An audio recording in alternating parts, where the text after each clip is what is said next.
How's it going? Well, I'm still waiting for the coupling.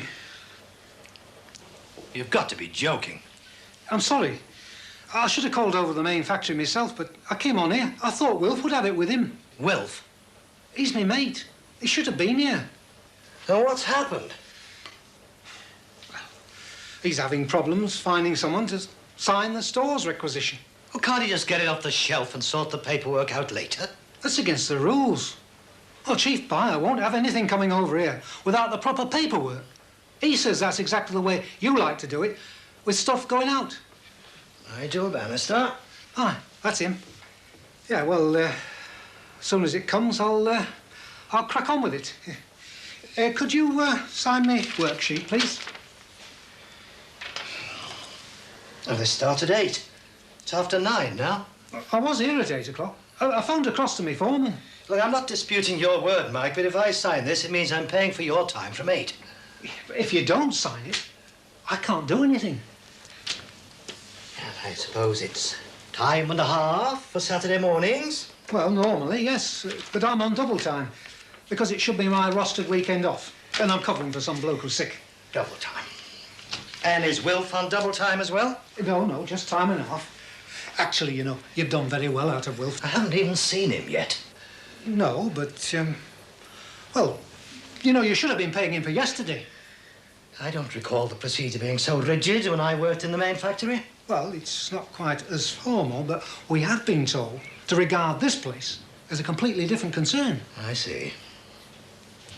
Well, how do you think Wilf's doing in his search for a signature? Well, I'll give him a ring. Can I use your phone? Go ahead. Presume you don't need a permit.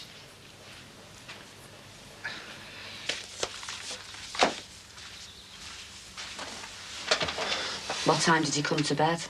About 5:30. Fell asleep in a chair. You mustn't neglect yourself. Didn't think I'd sleep at all. I know. I was the same. A couple of £1,000, it's unbelievable. What if the police just decide to pick you up off the street and charge you with something? I know. It's so unfair. It's almost as if you have to buy your way out of it. What was it O'Connor said? The law's most effective for the very rich and the very poor. There's a lot of people in between. That's true. Still, the fact is, we've got to get a barrister and it's going to cost money. I hope to God we get it back, but we might not. It's just so unfair. I phoned our Michelle. She's coming round. What for? Because we need help. What did you say to her? I just asked her to come round for a chat. Can't be asking her for money. We can and we will. That's what family's for. Money we can't. She's got it and we need it. Our Michelle know where her duty lies. It's too much to ask. Didn't I bring the pair of them up like a mother? Her and our Petra. God rest her soul. Even so, she can't be beholden to you all her life. George, have you got a better idea? We need the money or you can't have a barrister. And if you don't, you stand a very good chance of going to jail.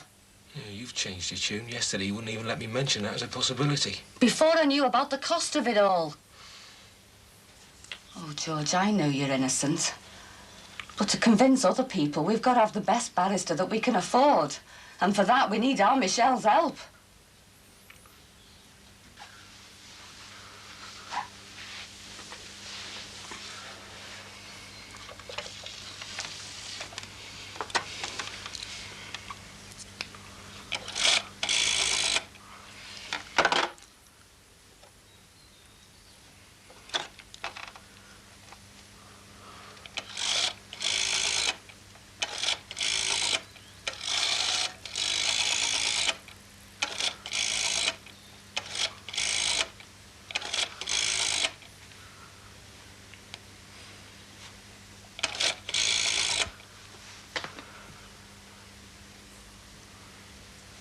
Hello?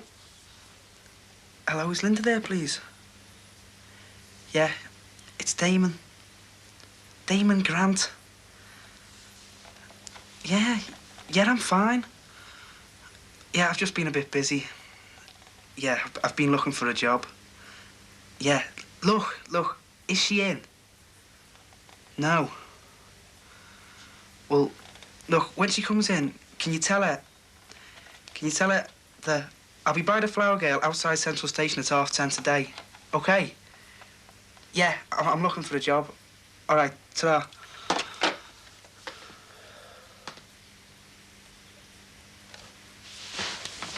Suppose people haggle over the price. What do we do? I don't know. I expect we can only learn that by experience. £5 seems a lot. Oh, we can always lower the price if they're not selling. Frames were cheap enough. Do we shout the prices out and all that? Oh, we just see what the other traders do, eh? We're hardly traders. Of course we are. Just think, this is probably how Marks and Spencer's got started. I feel really nervous. Well, excited with it. Ah, it'll be all right. Listen, we best get a move on and we'll miss the best pitch. You don't suppose there'll be anybody else selling the same sort of pictures, do you? We can't see anybody else selling pictures of Doxy, can you? I wish I had a film in my camera. Make a very boring picture. I don't know. I'm witnessing history. Not only is it only 9:30 on a Saturday morning and you're up and dressed, but you're cleaning your shoes too. Well, it's no big thing. What time are you meeting her? I heard you on the phone. 10:30. And where are you going to take her? To see the postman or the milkman delivering? Or maybe, if you're very lucky, you can catch the last of the greengrocers picking stuff up from the wholesalers. Yeah, it's very amusing, Karen. You going out after? I don't know. Might go into town once the streets are aired. What time would that be like? I don't know. Might not even go yet. What are the chances? If it's got anything to do with me mum and dad visiting Auntie May in Blackbrook. What do you mean? And our Barry being at the footy all day. Don't know what you're talking about. You want to get Linda back here? I hadn't really thought about it. Oh, you didn't. Did they say how long they'd be in Blackbrook? Said they could be back any minute. Oh, well, can't win them all, eh? I think I'll go and have a look at what the opposition's like. Hey, well, don't be too long. A gallery owner might come along to meet the original Kathy Walker. Hiya, love. Come in. Hiya. Hello, George. Sit down. You all right? Yeah, just didn't get much sleep last night, that's all. Late night out? Late night in. How's Terry? It's not like you to ask. Well, he's more or less like family now, isn't he? Yeah, he's all right. We just bought a vacuum cleaner. I never dreamed they were so dear. A lot of things are dearer than you think. I'll just go and get a shave, tidy myself up a bit. Where are the twins? Playing out. Seems funny being invited round for coffee and coming here. Better put some on for you, then. Oh, it's all right. I'm not bothered yet. How's the business? Not bad. Could be better, but, well, we're making ourselves known in the area. They're not putting on you, I hope. Of course not. It's all going well, you know. Get on with Celia better than I thought I would. How's George? You saw the state of him. His business is wrecking him, isn't it? Glad when it's all over. As long as justice is done. Oh, George is bound to be found not guilty. If justice is done, he will be, but it can't be guaranteed. He's bound to get off with it. He hasn't got anything to get off with. You know what I mean? It's just that sort of talk that makes people think he's trying to get away with something, and that's not how it is. Oh, don't get on at me. I'm on your side.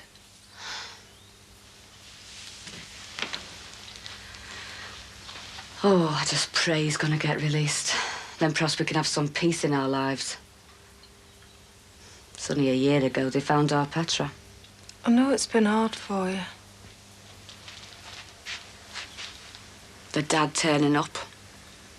And the trouble over her will. I better go and make that coffee.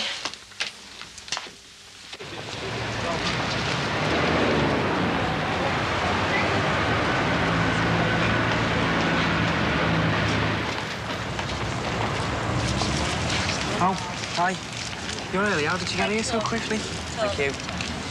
My dad give me a lift. Oh, yeah. Oh, thanks. How are you then? OK. Where'd you fancy going?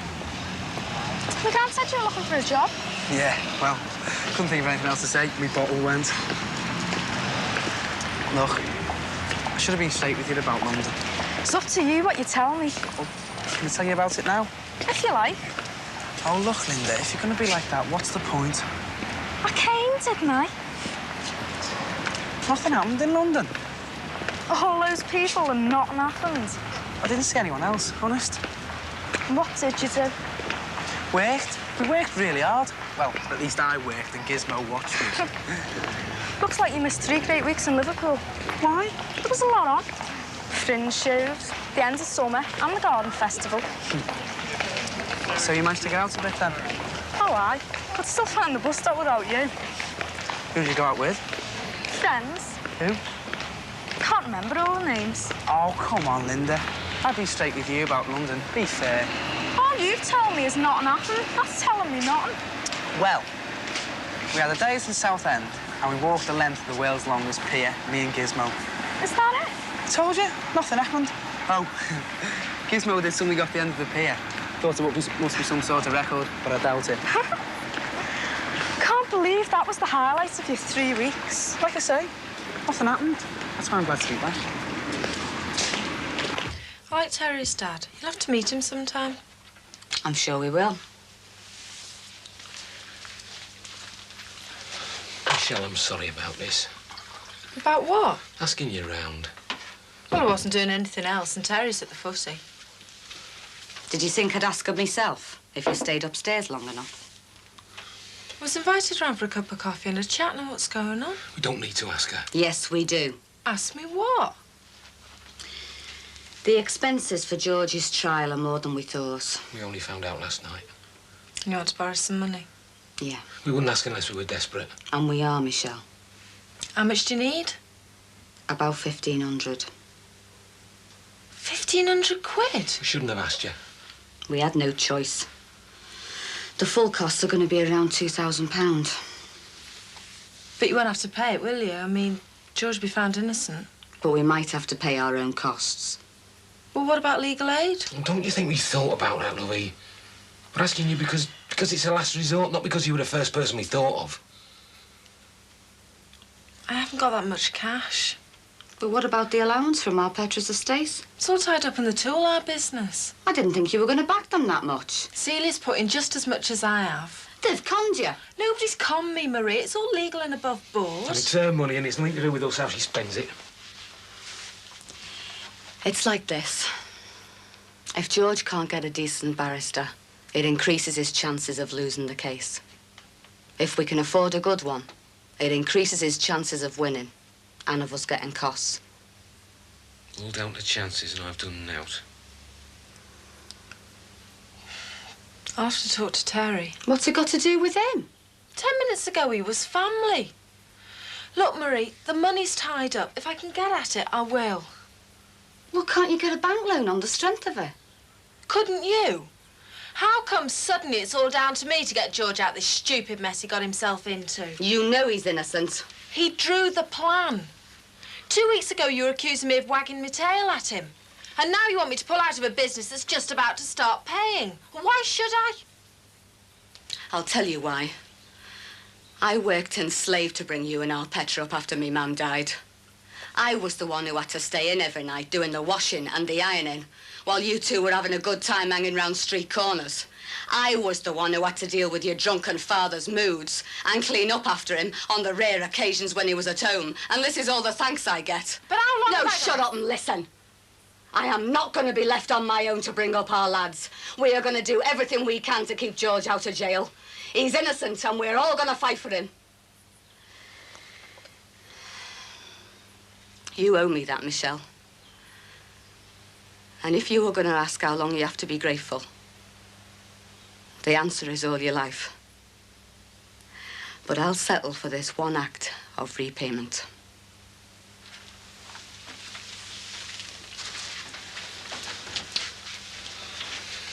If I can get the money, I will. Thanks. We can't be asking her. I already have. I'm sorry, Michelle. When do you want the money for? I don't know. As soon as possible, I suppose. I'll ring Celia. She's probably the best one to talk to.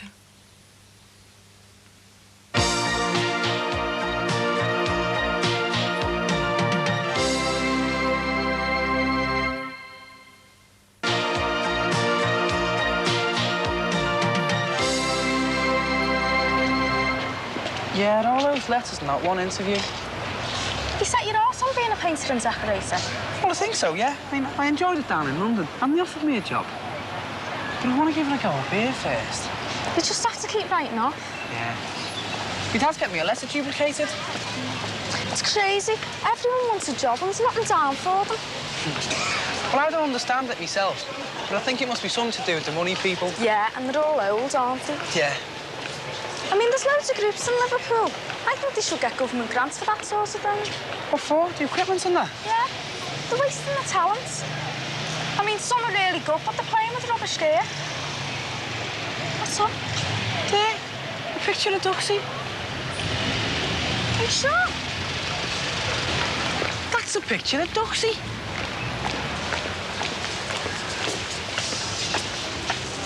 Hey. What's the score? Hello, Damon. What's going on? Oh, selling some of those photographs. And who said you could? Well, nobody, actually. Yeah. Oh, thank you. This one. Hey, there are photos. Mine? And you were paid to pose? Yeah, for a magazine. There you go. Looks like you could make a bomb out of them. They're good though, aren't they? Only £2. She's not buying one. Do you want one? Yeah, I wouldn't mind. This is exploitation. It's good business. Hey, This one. you should be flattered. Duxie might end up famous. Yeah, and get nothing out of it. You got something out of Yeah, it, didn't you? thank you very much. Money you conned me out of? What was that? Oh, nothing. It's just a little joke. Come on. You haven't heard the last of this, Gordon Collins. See ya. Collins speaking. Thank you. The electrician's on his way. He'll ring here when he's de-isolated. Good. Well, he'll be home for your dinner then. Yes? Lunch. What? He'll call his dinner lunch. I call it dinner, and me tea, me tea. He won't be home for his dinner, he'll be home for his lunch. Yeah, you're right, Wolf. Unless we have more problems with the pump. And then you could be right and only get home for dinner. Oh, I sincerely hope not. Of course, now they've invented brunch. Who have? I don't know. Probably the Americans. Merging breakfast and lunch into one. The Americans.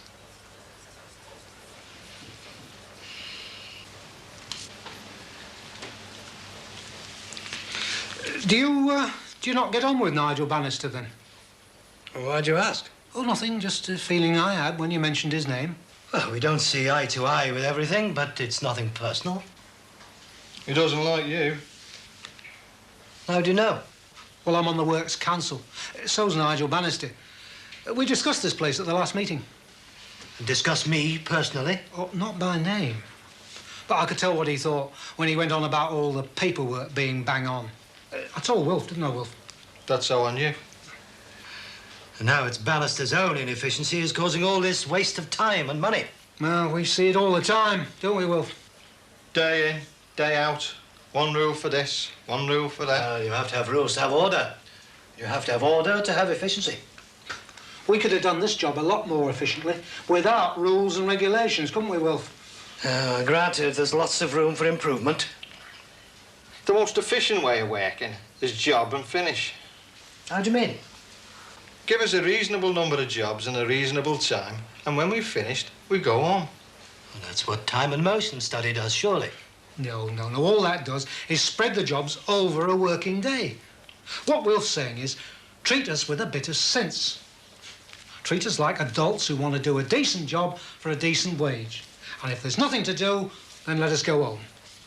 I mean, they can always call us back in for emergencies.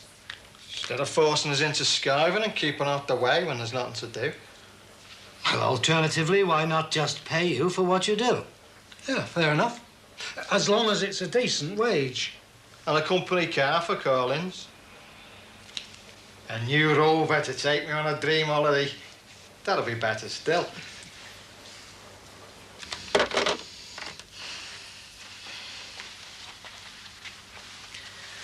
Celia thinks there'll be a way of getting the money, but it is short notice.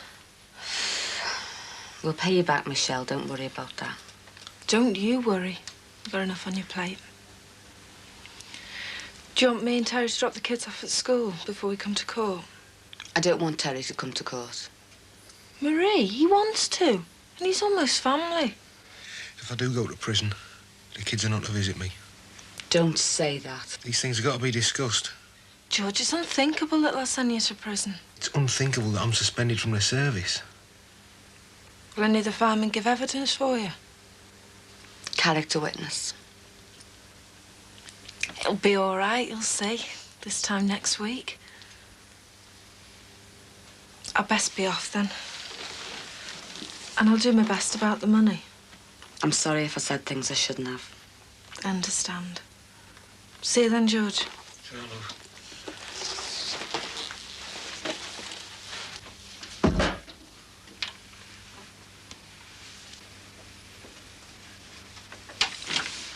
Why are we sneaking in, Damon? No. No, sit down.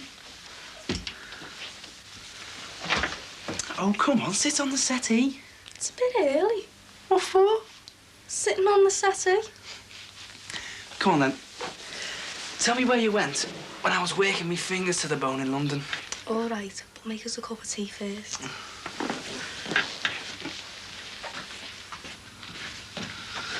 Oh! What's the matter, Damon? What are you doing hiding there? I'm not hiding, Damon. I live here, remember? You came in so quietly, I thought it might be burglars, so I stayed in the kitchen till I was sure who it was. That was really sneaky, that, Karen. Oh, I'm sorry, Linda. I was going to come out and then you mentioned tea and I couldn't resist it. OK, Mr. Collins? At long last, Mike. Yeah, well, now you know what to expect next time. Yes. You want to put some grease on Nigel Bannister's office step? That'll sort him out. See you next time. Oh, no, you won't. You're going to get paid for what's done next time. That's what sisters are for, George. It was a lot to ask. It had to be done. I'm sorry for causing all this mess. What's done is done. I meant it about the kids. You couldn't go that long without seeing them. Made me feel worse after they'd gone. I know I get on to them, but oh, God, I love them. And you, Marie. We're not beaten yet.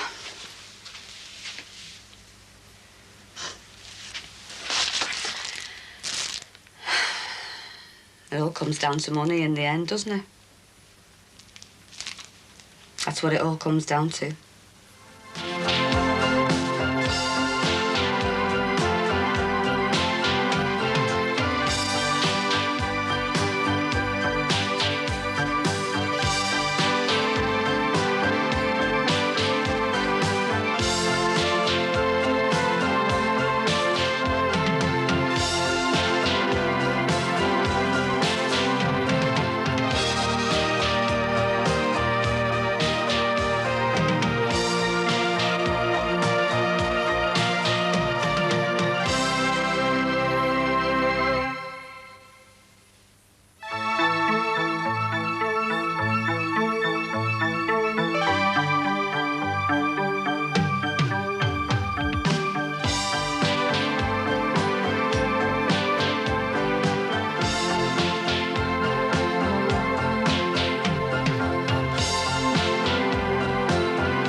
George, come on, we'll meet in O'Connor in half an hour.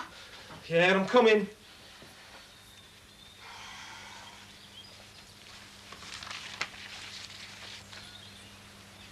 Hey, George, listen to this. Sagittarius. With the planetary changes now occurring, a good day for dealing with bureaucracy and any legal matters. Doesn't say anything about conspiracy charges, does it? Any legal matters, it says. It's mine. George, look at the state of you. Yeah, I couldn't help it, love. Nerves. It'll stop before I'm in court. It looks like you've used a broken bottle. Come here. Oh, Ray, look what you've done. What? It's all down your collar, look. What's that fussing? It won't show. Go and get it changed. Go on, we haven't got long.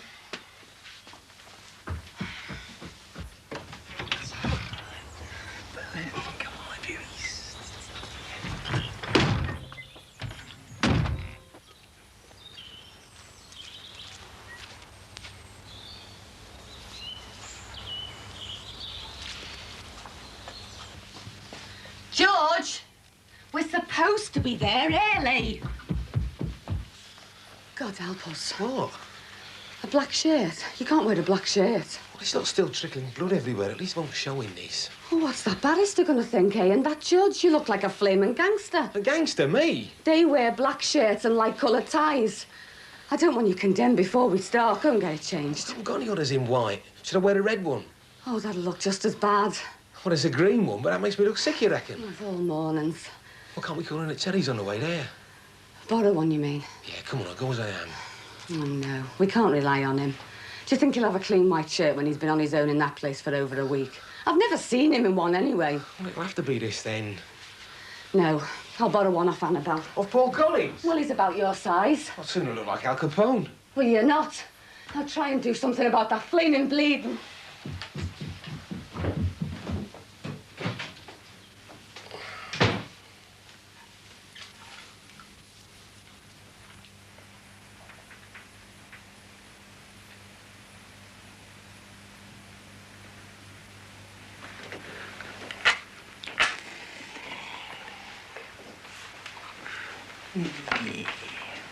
What's this?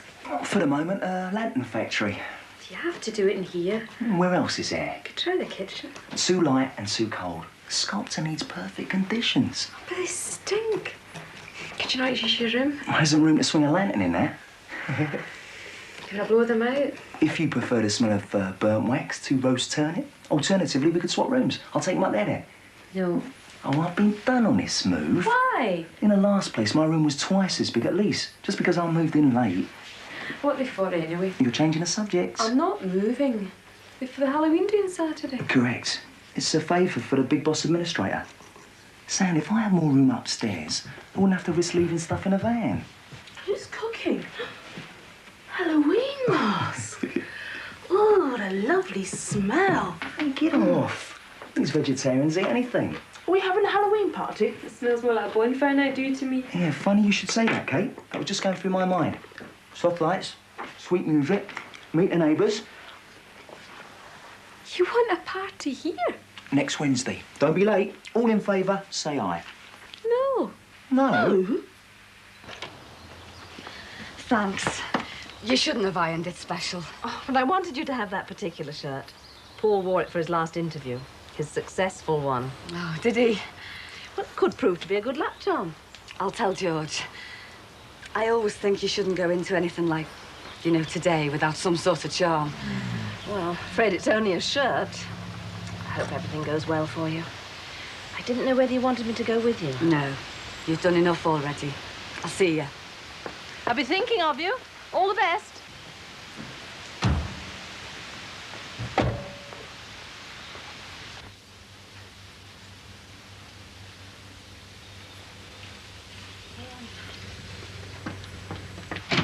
George! Stop bleeding.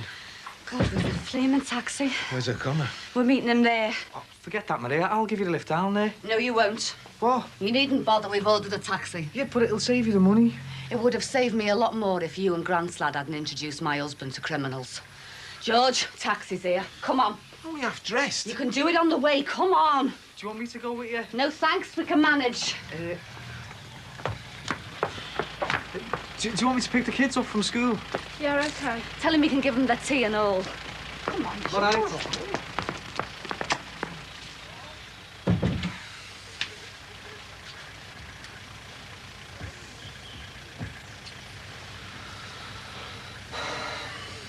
Why all this sort of democracy, eh? I didn't notice any when it came to who got what bedrooms. First in, first choice. Oh, great. Look, Sam, what's wrong with an housewarming party? Yeah, come on, Sandra, it'll be fun. You should get to know the neighbours. It's not a good idea. Why?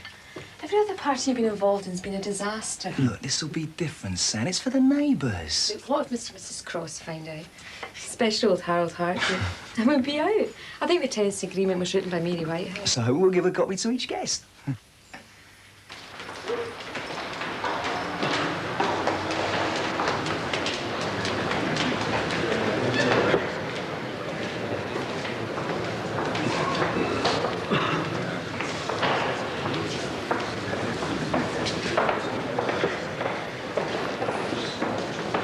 There's hundreds of them.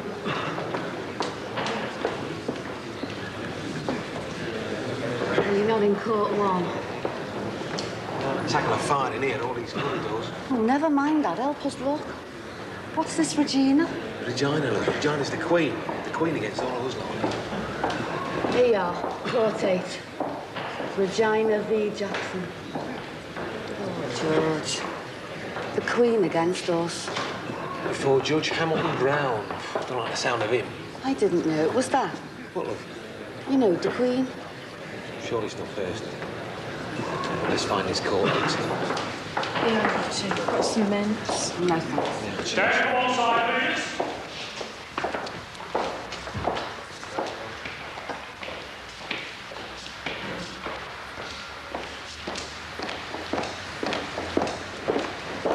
Do you think that's him? I don't know, love. Just wish it was all over. Ah, there you are. And just in time.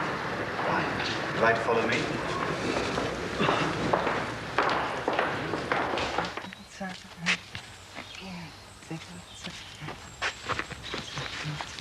Hello. How are you? So this is what the fuss is all about. Fuss?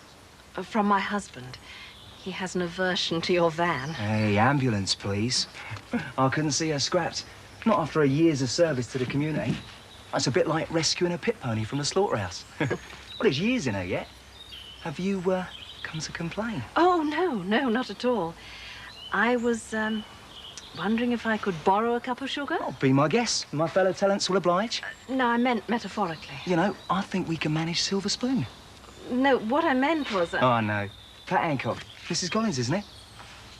Annabelle. Annabelle. Yeah, I like that. It was my grandmother's name. See, we've known each other a minute, and you trust me enough to tell me your life story.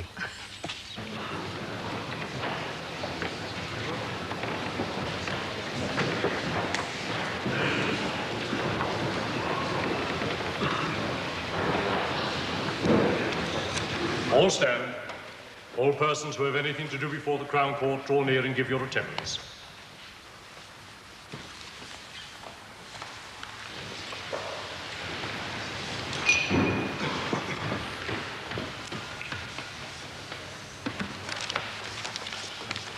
Put up George Edward Jackson. Is your name George Edward Jackson? Yes, sir. George Edward Jackson, you stand charged on indictment with conspiracy contrary to the Theft Act of 1968. The particulars of the offence being that between the 1st day of August and the 8th day of August 1984, in the county of Merseyside, you conspired with others unknown to burgle the premises of Carson's Bonded Warehouse, Liverpool. To this indictment, do you plead guilty or not guilty?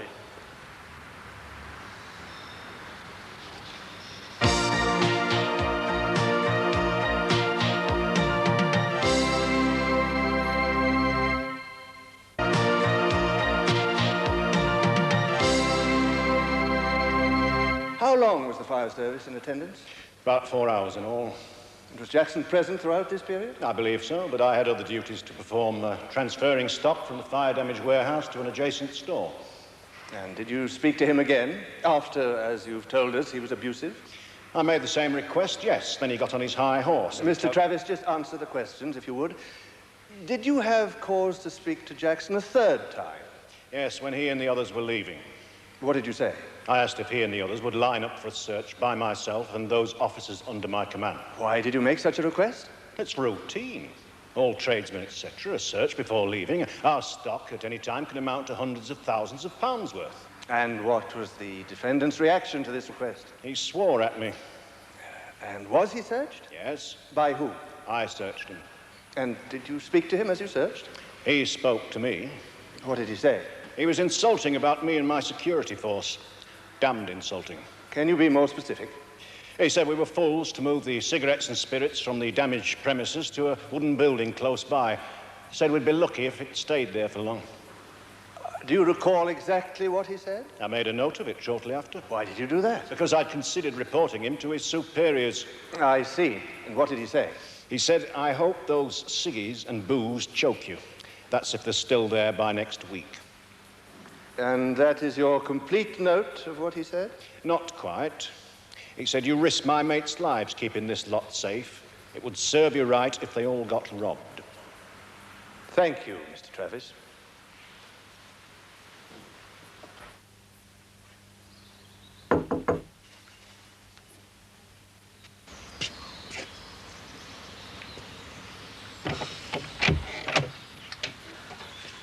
All right. I saw the car. What are you doing? I'm washing up. I mean, ears soft. I thought you'd be down at court. Well, they didn't want me down there, did they? Come in. Why didn't they want you to go? I don't know. I told Celia you were down there, Ted. I mean, I'm working my flaming arms off down at that shop. Haven't you got time to go and get me mum a birthday presents? Look, I'm sorry, Barry. I just don't feel like working. Not till I know how it's going with George. Well, look, there's nothing we can do to help, Teddy. Nothing at all. Look, Michelle's been having another go at me. She reckons we should shop Victor. She's just panicking, that's all. George will be back down the Swan tonight playing his guitar. Suspended sentence. He won't even get that. Or what if he does? Teddy, I've told you, suspended. I mean, he's a fireman, isn't he? Working class hero. You get more for not having a telly licence. You don't have to live with them. Look, I've told you, he'll be all right. I hope so. And do you recall what you discovered in Mr. Jackson's pockets? Personal effects, wallet, loose change? No notes or diagrams? No.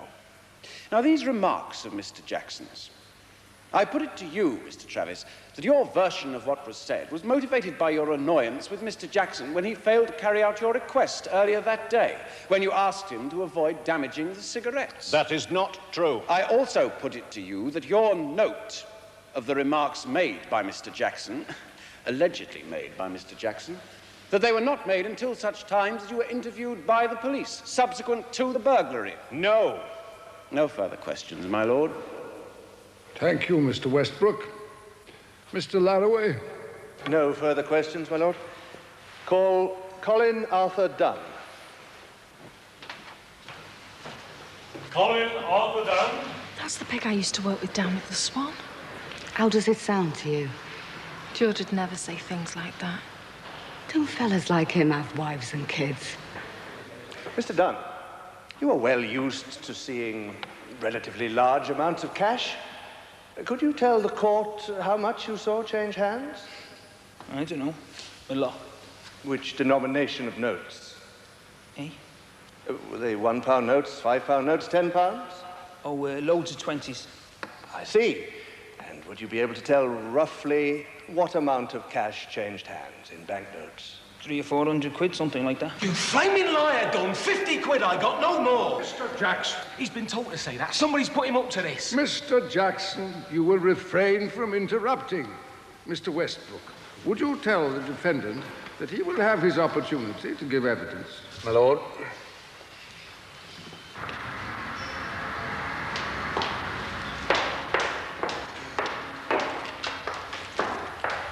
Marie, what's the matter? They're saying what they like in there. They're putting up liars. What chance has he got, eh? Marie, this is just the prosecution part. He hasn't had his say yet. What am I going to do? If he gets sent away? Whoa. But what if he is? Marie, don't get like this, please. You've kept him going. I can't help it. Look, if the worst comes to the worst, we can appeal. The solicitor said so. I know it costs, but we'll find the money, honest. I'll be all on my own. No husband. Like I was when my mum died. Like my mum was. Marie, we've got to go back in there. Show we're with him, behind him. You must see customers with large amounts of money from time to time. Why should you recall the fact that Jackson was in possession of such a large sum? He told me. He told you? What did he say? Said he had a nice little job on the side, checking fire precautions in some club uptown, and that he got paid up front. Did he say which club? No. Did you ask him? Yeah. Did he tell you? No, he said it was between him and the customer. Now, who do you suppose he meant by the customer? The man he was sitting with. Don't want to give him the money. Did you know this man, the customer? No. Had you ever seen him before the evening in question? No. Or since? Oh, no. Now, let me turn to this matter of fire precautions. Jackson told you that he'd been asked by this person to undertake a fire precautions check at a club in town. Yeah. You are, I take it, an experienced barman. Been doing it 9 years. Have you ever worked in clubs? Quite a few, yeah. And have you ever been involved in fire precaution checks or surveys? With respect, my lord, are we to take it my learned friend has called Mr. Dunn as an expert witness on fire precaution surveys? I'm sure that is not Mr. Laraway's intention. If the court will bear with me, my lord. Very well. Please continue. I'm much obliged, my lord. Have you ever been involved in fire precaution checks or surveys? Oh, I've shown the fire bobbies round a few times, you know, so they can do reports. You say a few. Do you recall exactly how many times? 4, I think. 4 times. And on any of these occasions, have you ever paid these firemen? Not at all. Could you tell the court why not? Well, it's free, innit? Doesn't cost a penny. No further questions, my lord? Please, stay in the box, Mr. Dunn. Now, Mr. Dunn, I think this might be an appropriate time to adjourn for today. I must remind you, Mr. Dunn, that you are still under oath and that you must on no account discuss the case outside this courtroom. All stand.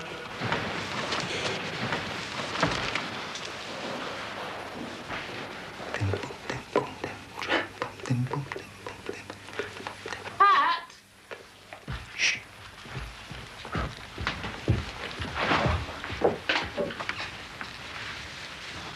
Don't tell me he's gone out. You said he'd clean up in here. Pat! Yes? Oh, you fool! I nearly had heart failure. Look at the state of a idiot. Where did you get it? Not funny scaring people like that. Oh, you've seen her before. Don't you remember your first anatomy course? It's one of the expensive ones. Where did you get it from? One of the medics. He's paying me 20 quid to assemble it. What do you think of it so far? Rubbish! The things you do for money. Need it for a bit, yeah? Should go down well at our Halloween do, eh? Oh, not that again. I'm sorry, ladies. It's fixed. I've asked Annabelle. Who? The lady next door. Oh, that's definite then. No party. Did you have to? Well, why not? We were supposed to vote. Well, I mean, she's not the sort of person you'd usually ask to your parties. She's okay. And our old man don't like the van outside. Look, we've got to keep him with the neighbours, eh, Sand? Well, I vote we vote. Well, I've already invited her. And uninvite her. You did jump the gun, Pat. Well, look, sleep on it then. Hey, the bus comes at 10 past. Bye. You rang about. You ain't said to ride a Viv. Viv? It's short for Vivian. I'm only humble porter, you know, playing safe. I mean, how do I know how many ribs we're supposed to have? I mean, well, what sex is he? What do you wish? You're not supposed to tell. Go on. I wish me dad. I wish he gets off. So do I. Did you hear that, Terry? What? We both wish the same. That me dad gets off. You'll be all right. Better get rid of that stuff before your mum comes home. I wish me dad gets off. When are they coming home? I don't know. You know if me dad doesn't come home, will you come and stay here, Terry? Will you? Be soft, lads. We're home. Oh, am I glad to see you, Pet? Oh, what's it like that? Did you have a wiggle? Hey, upstairs, you two. Give your dad a rest. Oh, Mum. Go on.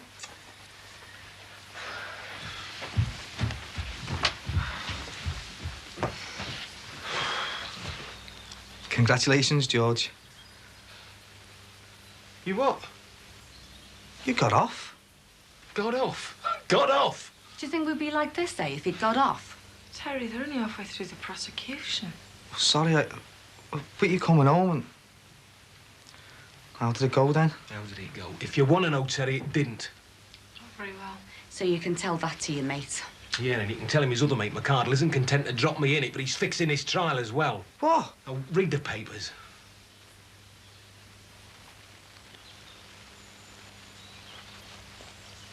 You come back to flat then?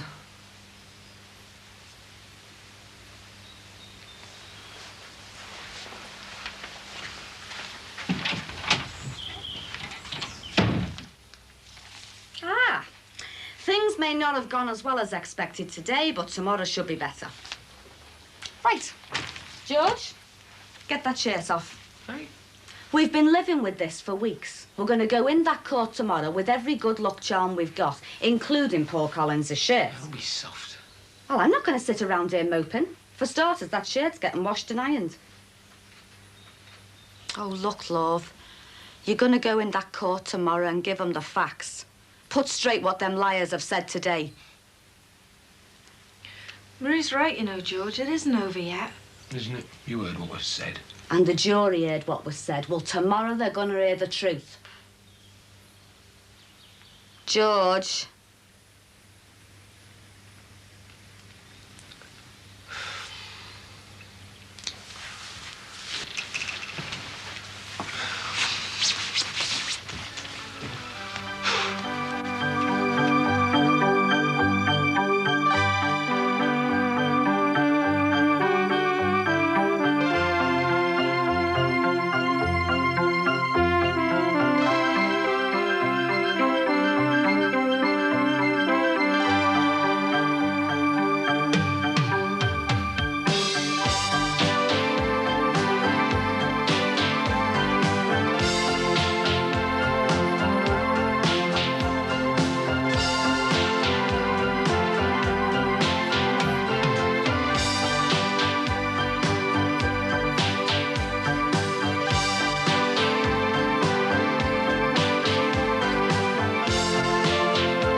Have you seen this, George's case?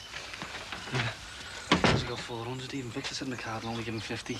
Well, it's McCardle, isn't it? I mean, even George said he's fixed the witnesses. That barman, anyway. Yeah, well, you know that Donny's a toe rag, Terry. Have you ever seen him with McCardle? No, but he's bound to have bought him. That's who probably got the 400. How's George? Oh, he's dead choked. He had a right go at me. Well, did he say anything? No. Good. I reckon he's going to get banged up. He hasn't had his say yet, Terry. Yeah, but he isn't going to be able to do it, is he? You know him. If it all goes wrong, it's down to me and you. He's innocent. He was conned. Let's just leave it, eh? See what happens. Leave it? How can I leave it? Do you expect Michelle to look at me again? Right, shall we go down there? I think we should. Yeah, well, I suppose it'll look better, won't it? Sit and watch him won't help. Look, if he gets banged away, everything's wrecked. Me and Michelle, the two liar, everything.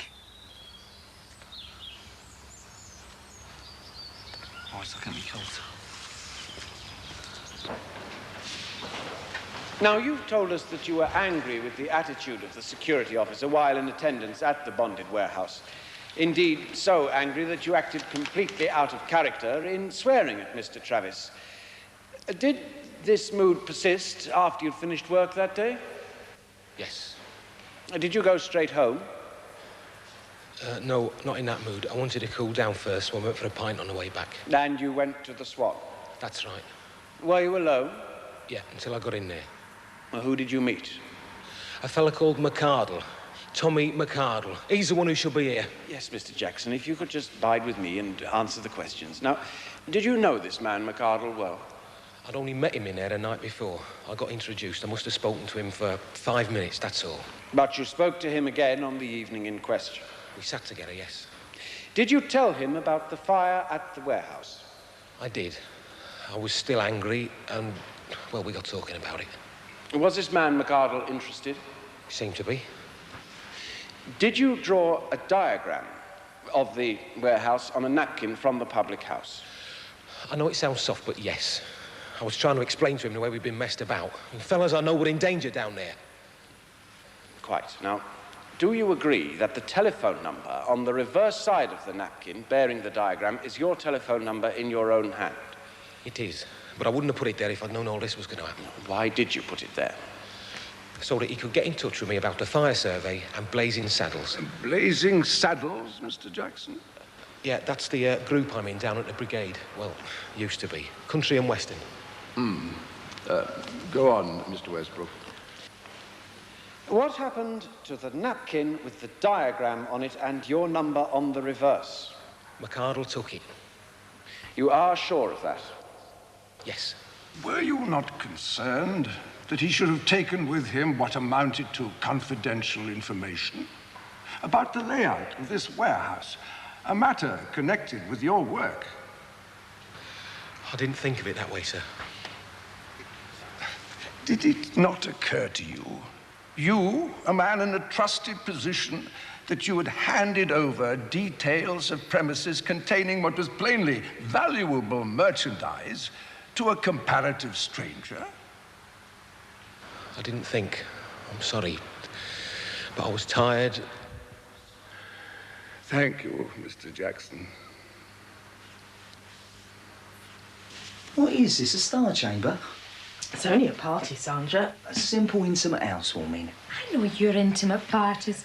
Ethyl alcohol in the punch and the put the phone together competition. I promise, I mean it. Look, I'll vouch for him behaving this time. You must be mad. I promise. That what more do you want? Okay. Is it on then? I said okay. Great. Furthermore, Mr. Jackson, I put it to you that incensed by the attitude of Mr. Travis, the security officer, you deliberately went in search of someone who could, to borrow a phrase, do him down by stealing stock from the warehouse he guarded. I didn't. The jury have seen the napkin bearing the diagram.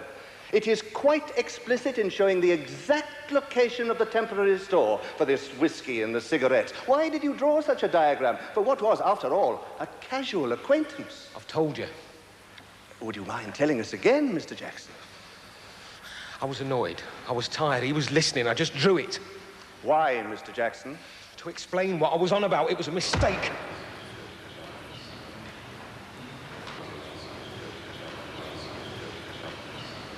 Quiet. Can you explain why this diagram was found in a car, a stolen car, outside a bonded warehouse on the evening of August the 8th? How can I? That was nothing to do with me. I put it to you that this fact is very much to do with you, Mr. Jackson. That you conspired with others to burgle the temporary store at Carson's bonded warehouse. I didn't. He just took the diagram, McArdle. I suggest to you also that this talk of bookings for your country and western group is a fabrication. That's what I wanted. I wasn't interested in the fire survey, just the booking for the group. But you accepted a large amount of cash in advance. Payment for this fire survey of a club of which you talk. I did it to get the booking. It could have been a good date. Why didn't you undertake the fire survey? I repeat, why didn't you undertake the fire survey? I couldn't get in touch with him. Did you visit the club? No, but I phoned him lots of times. Did you ever, at any time, visit the club? Yeah, once. Just once. When? Look, I can't remember. I can't remember. You're confusing me. Let's put it this way. Was it before you were arrested and charged, or after? After. Why was that? I couldn't get in touch with him. I repeat the question, Mr. Jackson. Why was it that you visited the club only after you were arrested? Have you ever completed this fire survey? No. You accepted this money from this man, whoever he is, but you have not, to this day, done the work for which you were paid. Why was that? I tried to, but Mr. Jackson, I put it to you that your evidence is a fabrication. That you volunteered this information to this man purely to satisfy your desire to get back at the security staff of Carson's bonded warehouse? I didn't. I further put it to you that, realizing the potential rewards of such an action, you accepted money for the details necessary for someone to burgle those premises. I didn't. Mr. Jackson, which club is it that you tried to contact to reach this man? The Sentinel. In Wilberforce Street. Yeah, that one. Would it surprise you to learn that that club is in the ownership of a person by the name of Culshaw, Hilda Culshaw, and that the club is in liquidation and has been since July?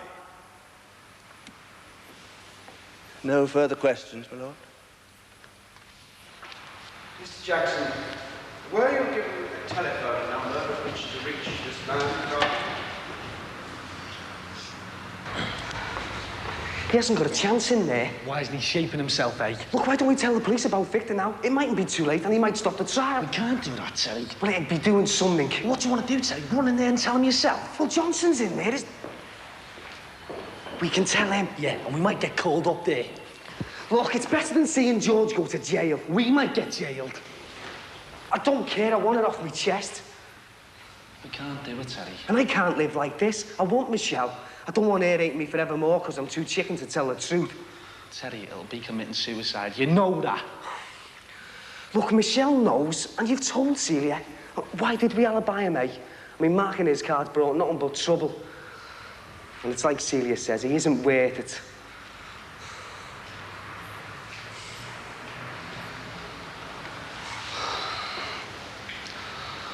All right, we'll tell Johnson. But I want to make sure our name's kept well out of it, Terry. I mean that. All right. Well, let's go and tell him now before it's too late. Come on.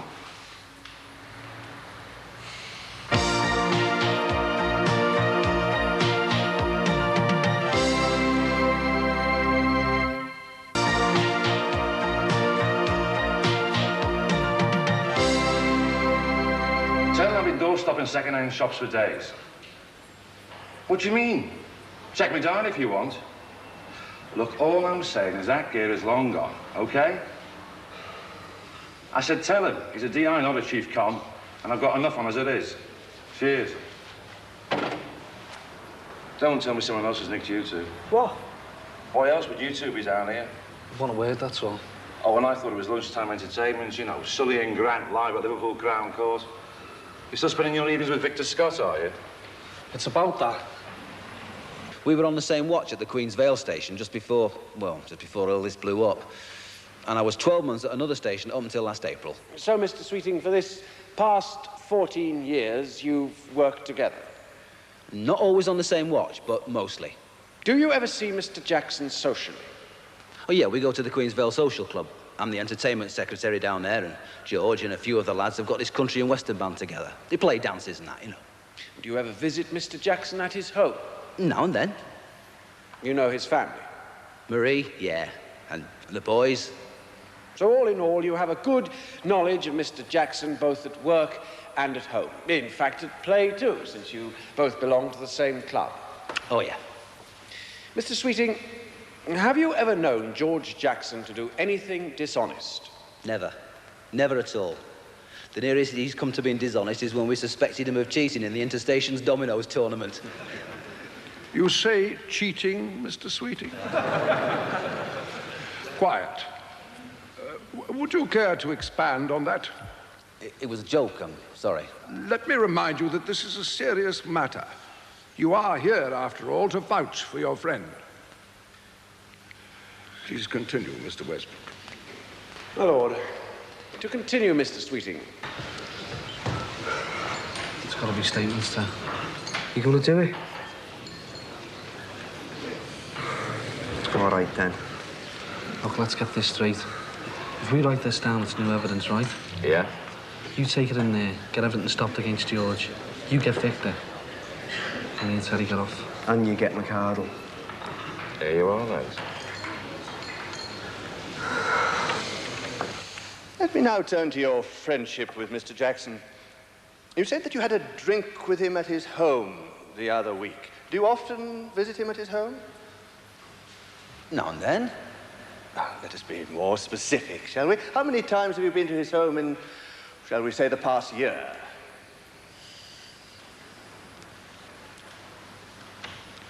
Once. A close friend, a good mate of Mr. Jackson, and yet you've only been to his home once in the past 12 months? We don't live in each other's pockets, you know. Mr. Sweeting, I put it to you that your so-called friendship with Mr. Jackson is of the shallowest nature, that you are merely working acquaintances. That's ridiculous. We're mates. I further put it to you that your knowledge of him is slender, that you are here today as one public servant trying to save the career of another public servant through some misguided professional loyalty. That's not true. I know George, I know his family, I know everything about the man. Mr. Sweeting, could you tell me the names of Mr. Jackson's children?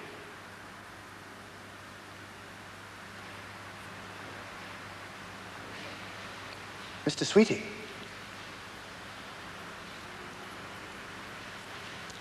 No further questions, my lord.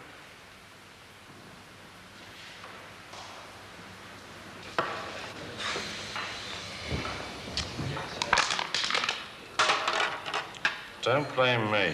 It's your handwriting I'm trying to decipher. You seem better writing on bog walls. Well, how long does it take to read it? It's not a book. Come on, we've got to hurry things up, you know. You two could have hurried things up weeks ago, couldn't you? And I must tell you now, as counsel have already told you, that it is the duty of the prosecution to prove that Mr. Jackson acted dishonestly, and to prove it beyond reasonable doubt. Or, to put it another way, to satisfy you, ladies and gentlemen, so that you may feel sure he was being dishonest. Now, it is my task to remind you of the evidence that you have heard. Right, that'll do nicely. Well, what do you think? Well, 2 out of 10 for grammar and punctuation. Come on. 10 out of 10 for content. Is it new evidence? Oh, is that all right? When are you going to take them into the judge, then? As soon as I can. Then we come to this matter of a fire precautions survey for the nightclub.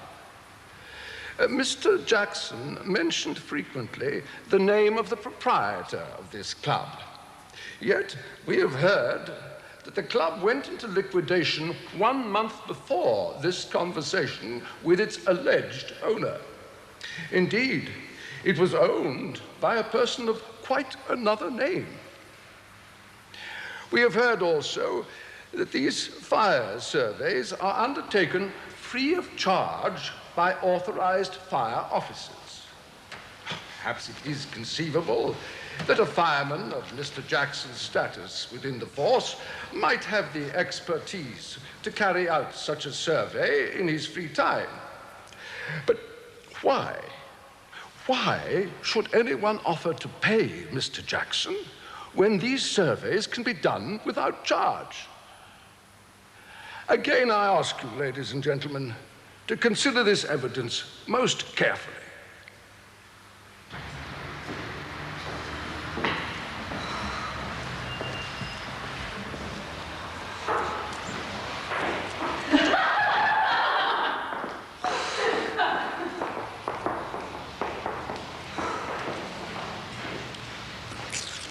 Hey, is anything happening? No, they're still talking. Well, is Johnson in there? Well, I don't know. I only put my head round the door, didn't I? Well, perhaps he's round the back somewhere or something. God, I wonder how George is feeling. What's happening? Well, we made a statement and that. And the jury's just gone out. What? What, the judge hasn't stopped it? No. Are you sure? Yes, I'm sure.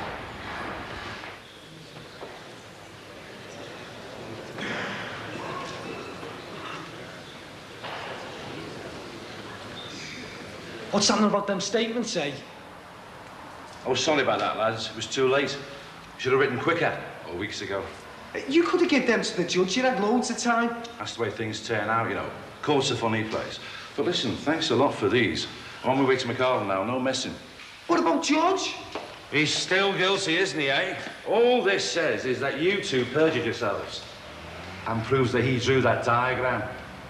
He should have stuck to rescuing cats out of trees. Lousy get. God, McCardle's going to kill us. And what about George? Well, that's it. I'm going to phone Victor. Him?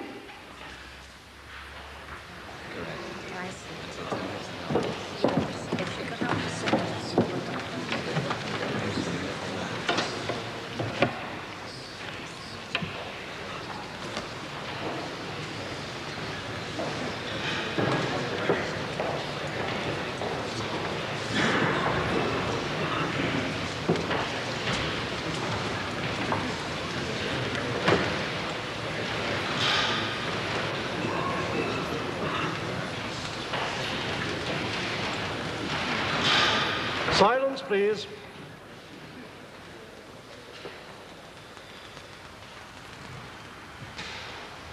Mr. Foreman, just answer yes or no to the question I'm about to ask you. Have you reached a verdict on which you all agree? Yes. Do you find this defendant guilty or not guilty of conspiracy to burgle? Guilty. And is that the verdict of you all? Yes. Nothing is known against the defendant, my lord. There is no probation report owing to pressure of work in the service. Jackson was interviewed by a probation officer over the weekend. May it please your lordship that I call the officer? Hello? Is Victor there? Never mind that, is he there? It's Barry Grant.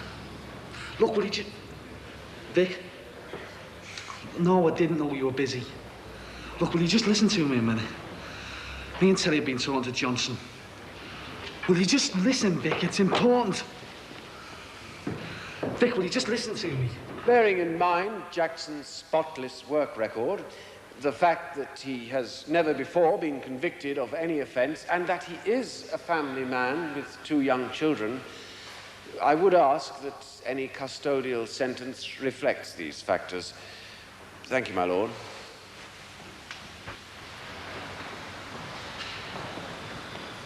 George Edward Jackson, you have been found guilty of a serious offence, conspiracy to burgle a warehouse. You have a clean record, as we've heard, and have served the fire service for 14 years. I must take this into account.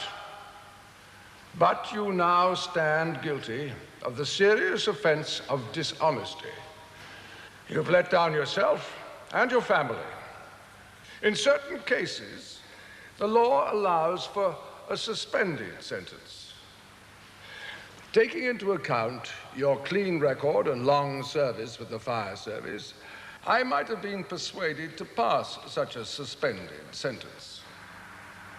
However, it is my duty to ensure that other people in positions of trust are not tempted to use those positions to help them perpetrate acts of criminal dishonesty. George Edward Jackson, you will go to prison for 18 months. However, 12 months of that sentence shall be suspended. Take him down.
It was you, Grant.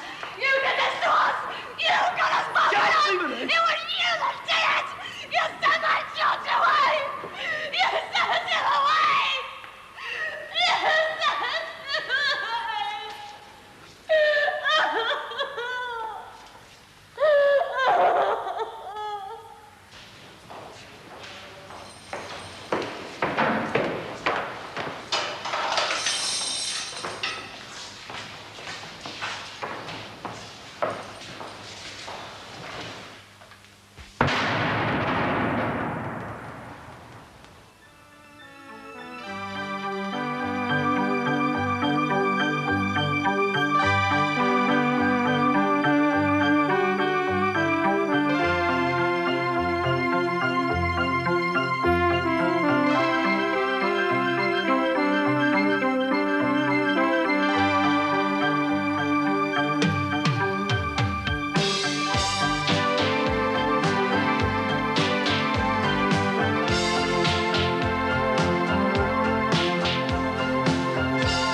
All right?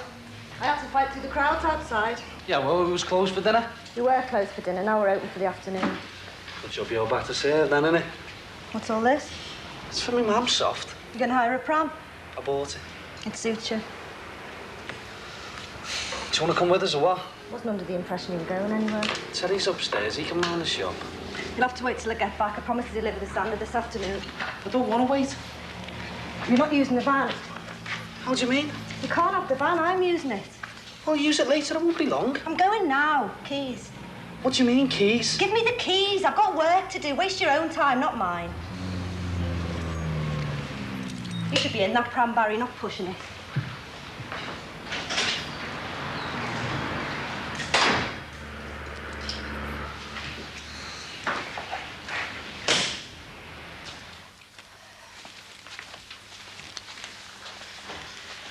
So you'll be here then when the lads come home from school? Yeah, I'll sort out the teas. I'm going to the party at number 7 later. Do you think you'd like to come? No. I've got to go back to the flat, get a dress and that. And I said I'd meet Celia on the way back. Oh, I'll give you the hand. I'm going to have to change these shoes. Did you get you another pair? Oh, would you? Yeah, some flat ones. There's some in the bottom of my wardrobe. Think this coat's going to be warm enough? Yeah. I've only got to walk to the bus stop. Bus drops me off right outside the prison. If we'd still lived in the dingle, I would have had to have got 2 buses. Won't be a minute.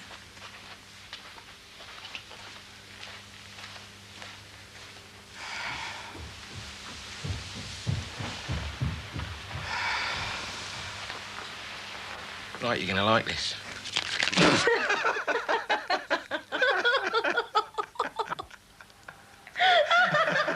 You will go to prison for 18 months.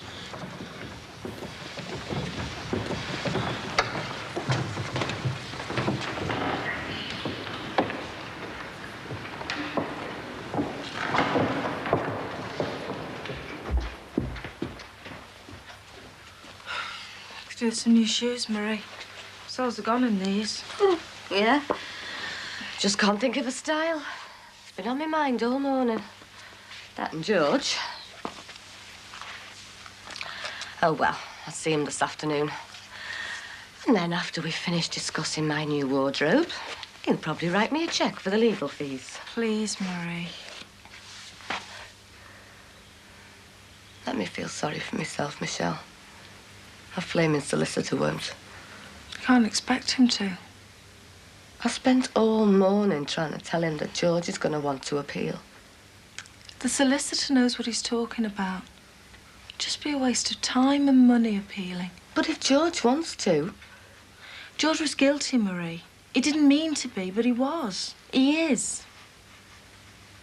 Oh, thanks, Michelle. Well, I'd better be off. I don't want to be late. Doesn't look good on your first visit. Looks like you're not bothered. It looks like you think your husband got everything he deserves. That's not what I mean. Then what did you mean? I mean, there's a certain amount of money between us that's getting smaller and smaller. Now, we can spend it all on George and have nothing when he gets out. We can keep it and enjoy it all together. It's not that long, Marie. This time next year, George will be sat there playing his guitar. The kids will be bothering you for new BMXs with 10 gears or whatever. And what about you and Terry? We'll still be arguing. Rome wasn't built in a day. And time waits for no man or woman. Give George my love. And remember, you've got nothing to be ashamed of. My husband's in prison. He's also in the paper for saving a little boy from drowning. Go on, you better not miss that bus. No. And Marie, if George wants to appeal, I'll get my money out the tool hour. You know that. Thanks, love. 6 months, Marie. It's not that long. No, I'm not buying anything till it's born. Superstition, I know. I know it's silly. I can't help it, Trees. That's the way I am. Damon, yeah, he's okay. He's back with Linda. Oh, wait, I'll have to go. It's our Barrett. He's got a pram. You know what that means. All right, love. Yeah, I'll see you Sunday. OK, give our love to Matty. Yeah, I'll be early. All right, love. Thanks for ringing. All right. Oh, wait, don't tell me I'm too late. You what? Well, you've gone all trendy, become a habitat man. It's that Pat trying to palm me off. What can I palm you off with this? Is that for me? Yeah, do you like it? You're not going to believe this. Don't tell me you've already got one. No, it's not. It's just, well, you know, superstition. Don't be soft, man. Where's it say in the Bible that you can't have a pram? It's not that, love. Well, I know it isn't the best one in the world, like, but it's clean and it's comfy and it's better than one of them Indian sling things. I know. I just feel funny. I just want to wait until the baby's born. All right, suit yourself. It's a lovely pram, love. It's just that with this baby, especially this baby, you know what I mean. I'm not being funny, love, honest. I just think it might be tempting fate. Well, you can't pretend it's not going to happen, man. I know.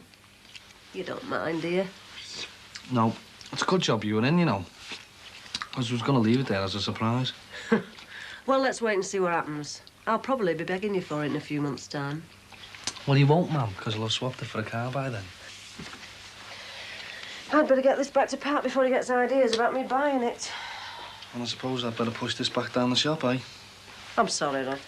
Stop apologising, ma'am. I'll be able to sell it to one of the customers. Did you push this all the way home? Me and Terry.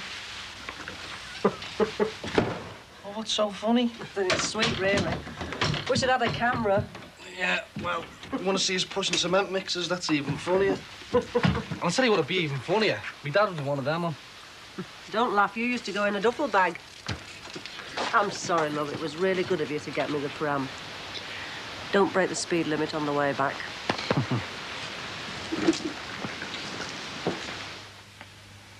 Are you okay? Yeah. Are you sure?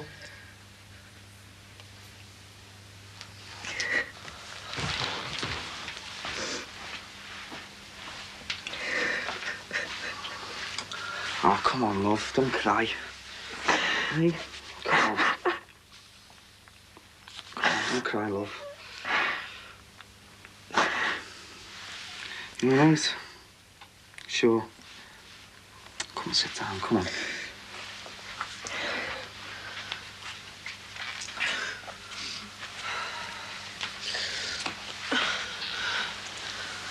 Oh, come on, love. Cheer up. Come on. I don't like seeing you cry. Come on. Feeling better? How about that cup of tea, eh?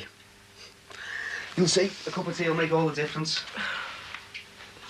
Oh, my mascara's run. Should use tearproof. So what do you use? Boys don't cry. Ah, It's nice seeing you smile again. I didn't mean to cry. I never planned it. You know what, you could do it, don't you? It's a real good laugh. Make a change, wouldn't it? Like old times. You will be moving back into the flat soon, won't you? Oh, what do you mean, no? I'm going to stay here for a bit. Got a lot to sort out. Well, if you prefer crying to laughing. Oh, you think everything's one big joke, don't you? Yeah, Michelle. Ha ha, George has been banged up, ho ho. If you and Barry Grant hadn't treated all this as such a big joke, George probably would be locked up now.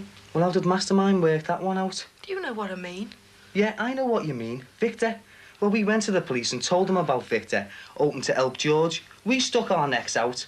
Now, the best we can hope for is to have them cut off. Either way, it's pretty funny, don't you think so, Michelle? Don't you think that's a good laugh, eh? If the police don't get us, Tommy McArdle will. That's funny, isn't it? Oh, don't start that again. What do you expect me to do? Come back to the flat. Well, there's not much point, is there? I mean, if you get arrested, you won't be there. Well, silly me, how did I overlook that one? You could really use tearproof.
you don't reckon it's worth appealing?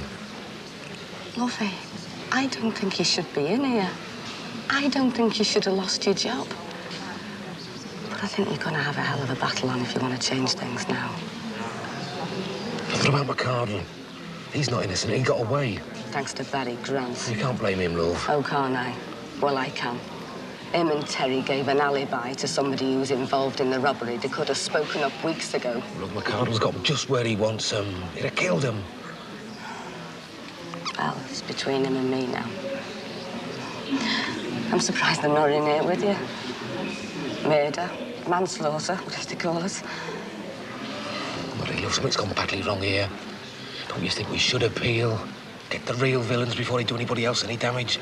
The appeal won't touch him, George. They're well away now. Barry and Terry have paid in their way. How? Never going to get McCardle off their backs. I don't want our Michelle involved with Terry anymore. Don't start upsetting them, love. Terry's not a bad lad. I don't think they're going to last much longer anyway, whether I interfere or not.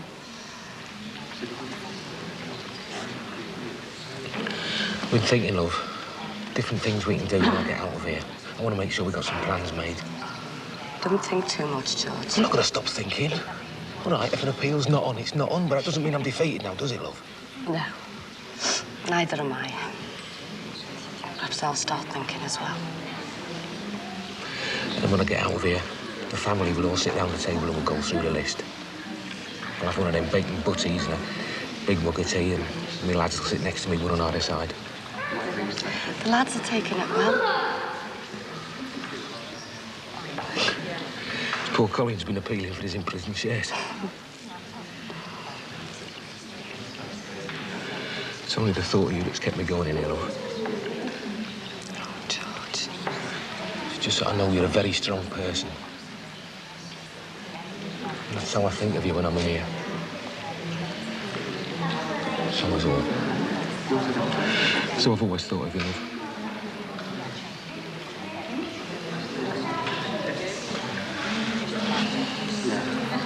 Oh, would you sit still, Vivian? Look, if you don't sit still, mate, I'm gonna tear you limb from limb. Am I getting through to you, Vivian? I don't know about him, but you're getting through to me loud and clear. Oh, yes, Sam. Hey, have you got the gloves? Yeah, I've had a hard day at the hospital. Thanks for asking. Well, where are they? Tea, yeah, I'd have loved some if you're making it. Come on, Sam. Gloves, gloves, gloves. There you are. 1, 2. Great. Right, you keep an eye on her, Vivian, while I put the kettle on. And don't go let anyone else in. Do you hear me? It is, one of Annabelle's vol-au-vents there for you to try. No post? You can share my Bartley card in mine if you like. What time's everyone arriving? When the party starts. What time's that? I don't know. They've all been invited. Including the lady Charlotte. Jealous. Interested. She's an accountant, actually. Oh, is she actually? Oh, I told you, Vivian. Oh, hello, Annabelle. Come on in. Hello. My contribution. Oh, very nice. Hello. Hi. I see one of your guests is already in need of sustenance. Shall I put these over here? Yeah, cheers, Annabelle. Hey, don't you go making a fool of yourself, Vivian. We're really getting quite excited next door. Well, some of us are getting a bit excited in here as well. Are there many coming from the hospital?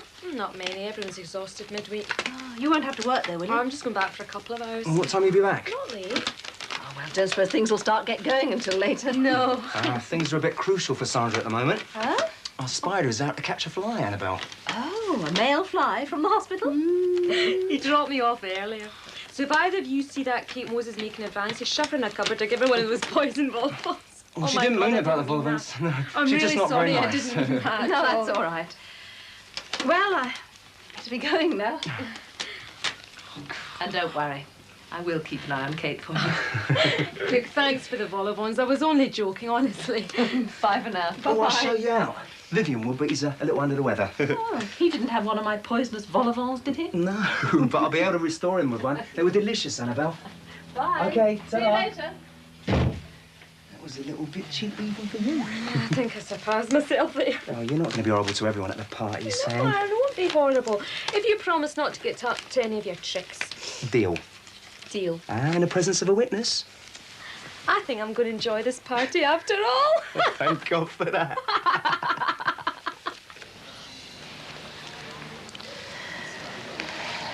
I'll bring the boys next time, George. It's not time to go, is it? Yes, love? Please, I'll stay a bit longer. I don't think they'll let me. Get me out of here, love, hey? Get me out of here. George. the matter? You were all right before. Look, don't go, Lovey. You've only just got here. Please, don't dash off. Time's up, love. Do something, Lovey. Please try and do something. George, I've left some things with you. I miss you so much, love. I don't fit in here. Please don't get upset, love. I thought I'd be all right. I was all right before. George, I'll get you out. Listen, I'll see you next week. I'll bring the boys. Don't bring the boys. All right, all right.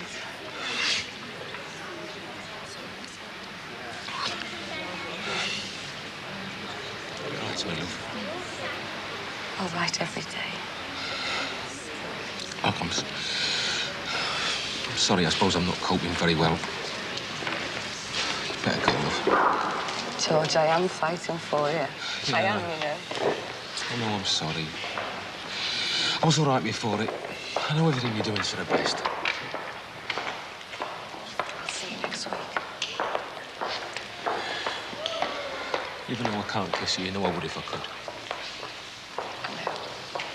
I would too. I'll see you next week.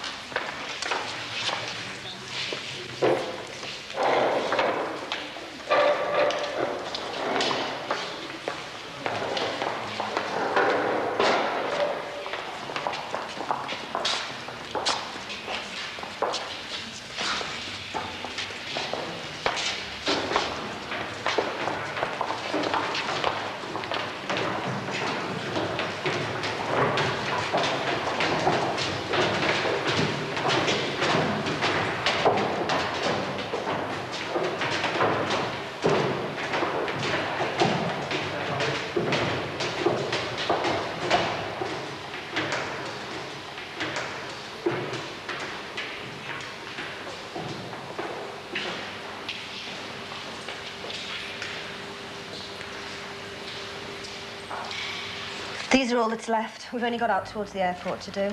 Great. It's paying off. I've been quite busy this afternoon. So have I. Yeah, I noticed. For the last couple of hours, I've done exactly the same work as you. Oh, go to the top of the class. I'm sick of this, Celia. You act as if you're the only one who does anything round here. No, I don't. What's all the sarcasm for, then, eh?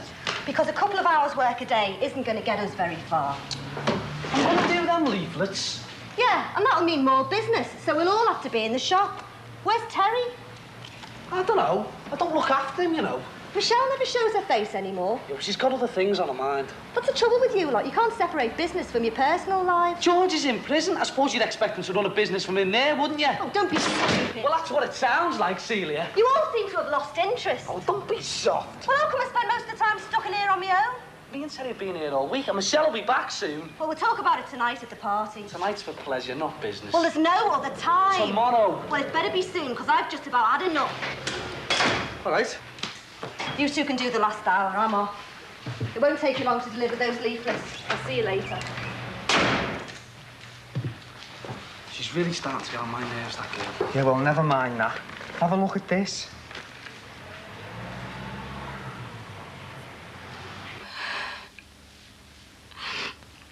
Oh, it was awful, Michelle. Is George all right?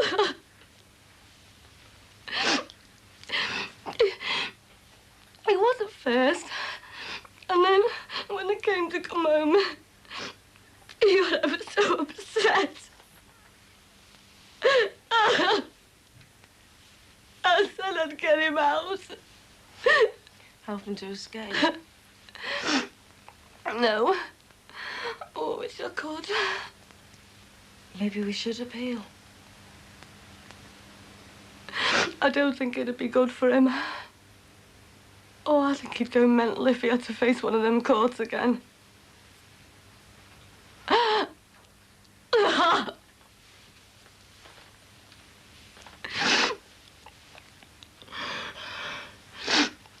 This is the very last time that I cry about this, Michelle. Well, we're through the worst now. George said I was a strong woman. You are. Well, I'm going to have to use that to help him. My strength. Come on, Michelle. I've got to build my strength up. What's for tea? It's all there, isn't it? I can read, sir. The card will be next. Victor's bound to squeal. That's it, then. End of a perfect day. It's not quite the end yet.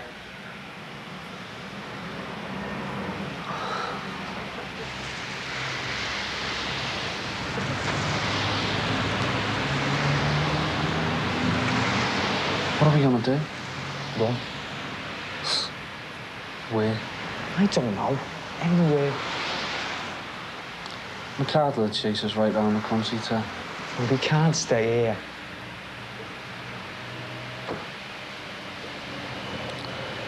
I'm going nowhere. What's got into you? You know what McCardle's capable of.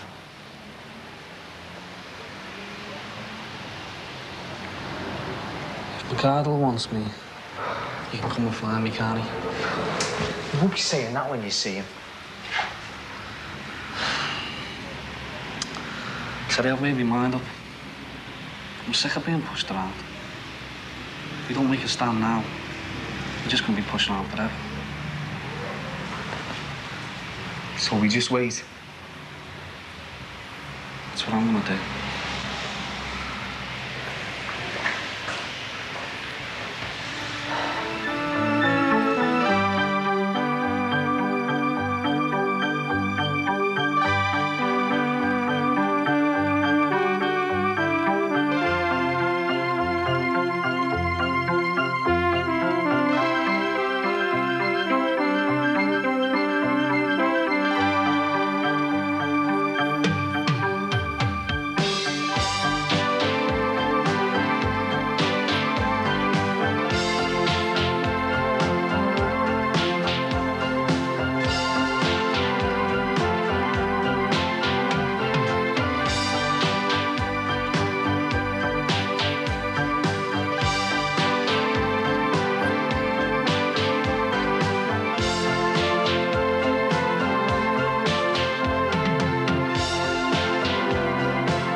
Hello?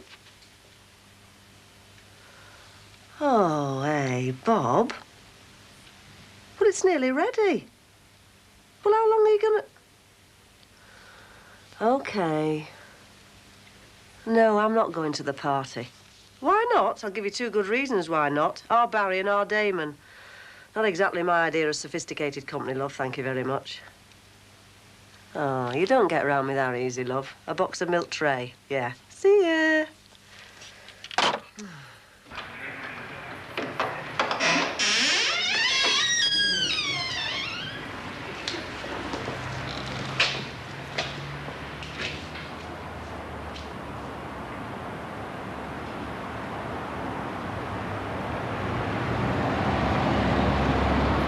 All right, lads, let's start some redecorating, eh?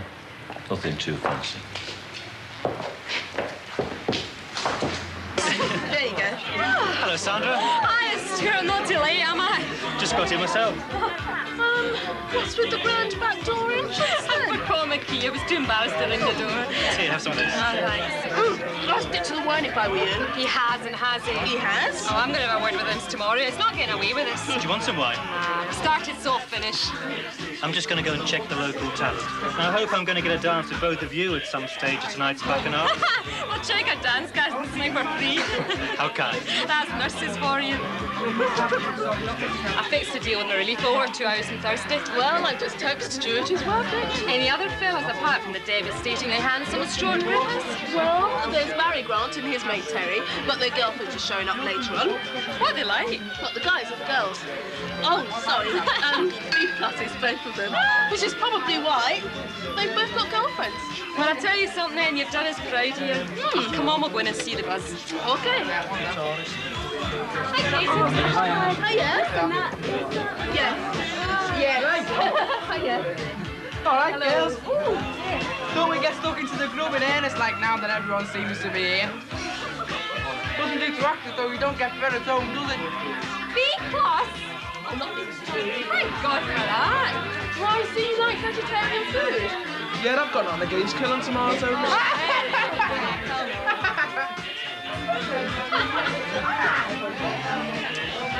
Well, when's Michelle moving back in? Oh, give her a chance, will you? She's only just moved out. She'll be back when George gets out. Sooner there than me. Wouldn't surprise me if she gave me the elbow. What do you think? Well, she's got this mad idea in her head that me and you got George locked up because we didn't speak up about Victor. We're getting our heads off about Victor to try and get George off. What she wants to do, join the Fallen Legion or something? Well, I think Maria'd appreciate it if we did. George will be out there by the time he gets used to the scran. George won't get used to the scran if he was in there for life. He only likes Maria's cooking. It's an acquired taste. Yeah, like Marie. Don't worry, Marie won't turn up here. Don't think she'll be in the party. Smooth somehow. Yo, boys, food for thought. You never eat anything healthier. Anyway, Teddy, it's not all plain sailing for me, you know. Celia's a bit narc by it all. But you can't blame her, can you? No, but we'll sort it out. Oh, lucky old you two. I hope it stays fine for you. Oh, you two stop nagging. Supporting, so like Harry and Edna Cross. They'll be Edna. Where are your women? Well, Celia's going to be late because Marie and Michelle have gone to the flat to pick up some clothes. How is Marie? As well as can be expected.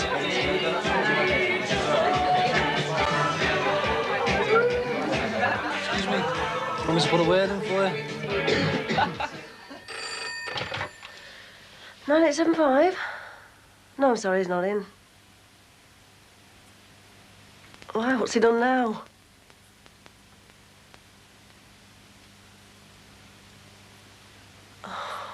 It's about time we had some younger faces around the close. Harry and Edna pushed up the average age by about 90 years, Ted. Hey, doesn't Harry mind he's living with a fella like? Because he's not really into the permissive society, is he? You see, we never told him in the third one.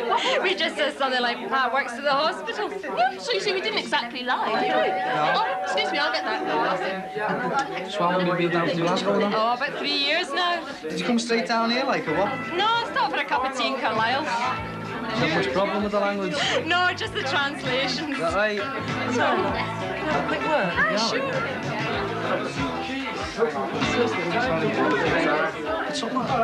I've just had the police on the phone. Is it George? No, it's nothing to do with George. It's the shop. It's been broken into. Oh, wait, that's all we need, isn't it? That'd be all we need, Teddy. What? Well, look, I don't want to spoil the party and all, but there might be something that we need, Teddy. What? We're insured a deal, aren't we? We can make a profit out of this. Only take a couple of days to clean up and that. What do you reckon, Ted? Hey, yeah, you could be right there. Mind you, it all depends what's gone right, doesn't it? We're insured, Teddy. Might even get a holiday out of this. Man, come in and have something. It's vegetarian food with the baby. Come on.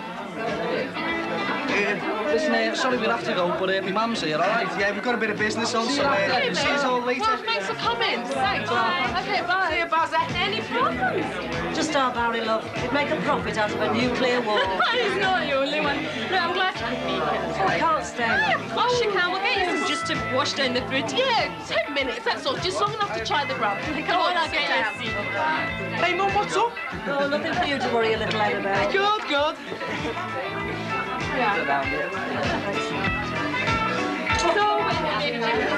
So they say. What are you hoping for, a new Messiah? A boy or a girl would do. Who's that then? Stuart Griffiths. Where did you meet him? I'll give you 3 guesses. He's a doctor. He's very dishy. Don't say it. My lips are sealed. The really good thing about being 60, Paul, is that if Who told you I was 60? Your missus. Oh. November 2nd, innit? Scorpio. Yeah. Like I was saying, The really good thing about being 60 is, if you get made redundant, you don't have to keep on signing on every week, or whatever it is nowadays. They've given up on the over 60s. Now they just send a gyro automatically. They've given up on more than the over 60s, Yeah. I can say. The bureaucracies. Was run by bureaucrats. Yeah. And the sheer wastage allowed to go unchecked. well, look at this. Now don't get me wrong, pal. But they do cost money. No, Paul. People shouldn't be allowed to take them out. They're post-operational. Oh, that's different. What? Joke, Paul, joke. Look, they're seconds. Oh, sorry. Yeah, I know what you mean. For instance, I was working on late nights last week, right? And I was the only porter on duty. And when I had to take a stiff to the morgue, from the theatre, casualty, or just one of the wards, no matter where it was, I had to walk all the way over to the administration block to get a chitty. This could have died twice the time it took me. And I was knackered. Here, come on, Paul, have some more of this stuff. No, come on. Never just mix one. my drinks. There you go.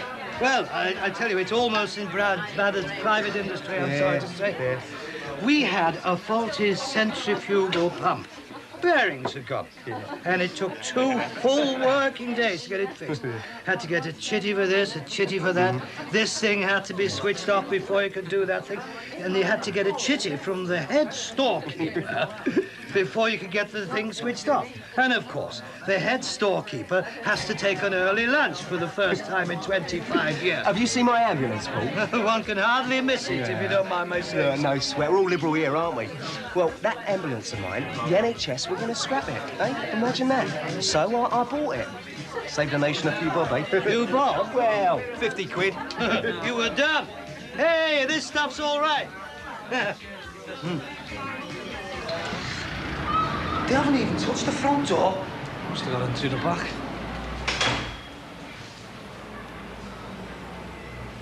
God. This isn't burglary, Terry. This is demolition. Oh, the state of the place.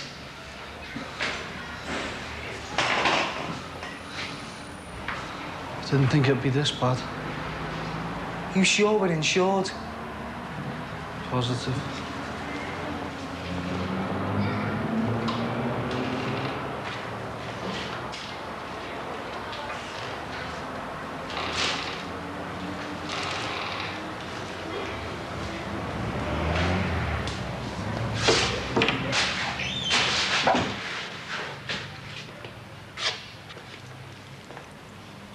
All right, lads. Thought we might have a little chat.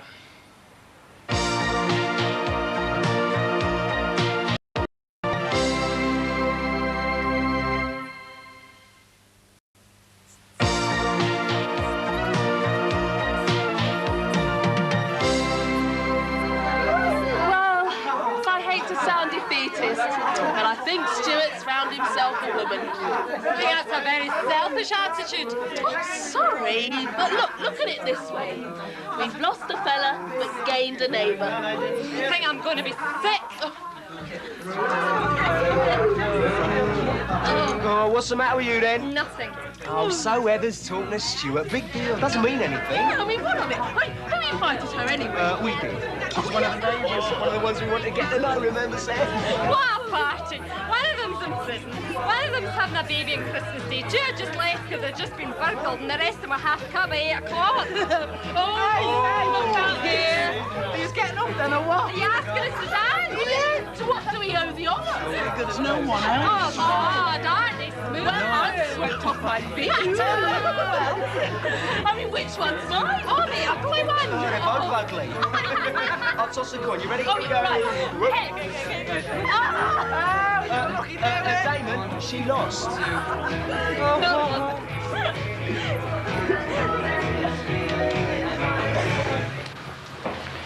One thing still puzzles me, though, lads. Whose is the pram? It's my mum's. She's 7 months pregnant. And you bought her a pram? Yeah. Nice. Oh, I like that. Very nice. Very considerate, that, Barry. Yeah, I'll misjudge you. I'll take it all back. No, your mum's special, isn't she? You know, you can have all the wives and girlfriends in the world, but you've only got one man, and she should be treasured, cosseted, valued. That's why I bought her the crown. Wouldn't want her upset, you know. Being her age, like having the baby and that. Oh, it's always a risky business, having a kid. Yeah, one little fright and anything could happen. I know. Yeah, I know you know, Tommy. Do you, Barry? That makes it all the more surprising then, you shopping Victor. He's family. Almost. All right, I know the girls probably lent on you a bit, but the business had enough on Victor without your 10 pennyworth. I mean, your statements. Dead silly. You know what I mean? What had they proved? They only proved that he was involved with George's diagram. I mean, if you really wanted to help the fireman, you'd have kept your mouth shut like I thought you would do. Any more from you two, and they'll bring back hanging. Just for him. Now, you shocked Victor. I can't let that go. I mean, I'd like to, Barry, you know, for your mum's condition and all that. But rules are rules.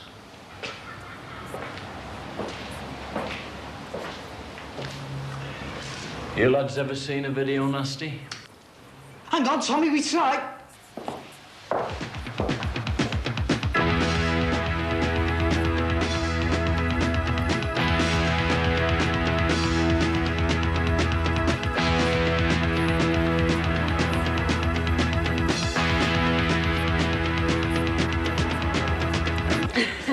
The best thing that happened to my marriage was my divorce. No, it's true. I woke up one morning to see him sweeping the slumber of a Glasgow beer gut, and I decided him and me were living in different planets. Sounds like a horror movie. It was. I married a jerk from outer space. Aye, and then I moved in with one. Oh, thank you. I better go refurbish that punch. So he's responsible for the demon brew, is he? Well, tell him I'd like the recipe. It's different every time, mind you. The result's the same. Surely the easiest thing to do in a divorce is to put everything down the middle. Theoretically, yes. But once you agree on that, you start arguing about where the middle is. Well, my man and me had no problems like that. But nothing has split it 2 ways. You and your hubby been arguing about that? Oh, something like that. But I think I need another glass of punch before I start talking about that jerk. It calls for super Stuart. Go on, doctor. Your patients need medicine. Anything you say, ma'am. Oh, well, it's certainly warming up around here. It's a pity all the neighbours couldn't make. One of them's in jail, isn't he? That's right. And nobody believes he's guilty. Got any kids? Yes. Boys, twins. It's Maria I feel sorry for. That's his wife. She's going to need all the support she can get in the next 6 months. She's come off worst, really. See, the women usually do.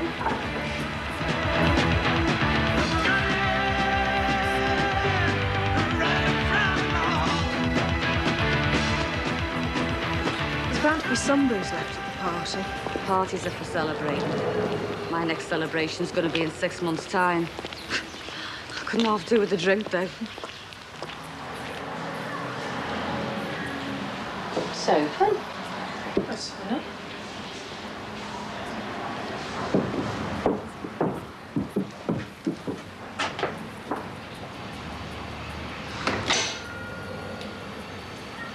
Oh, my God.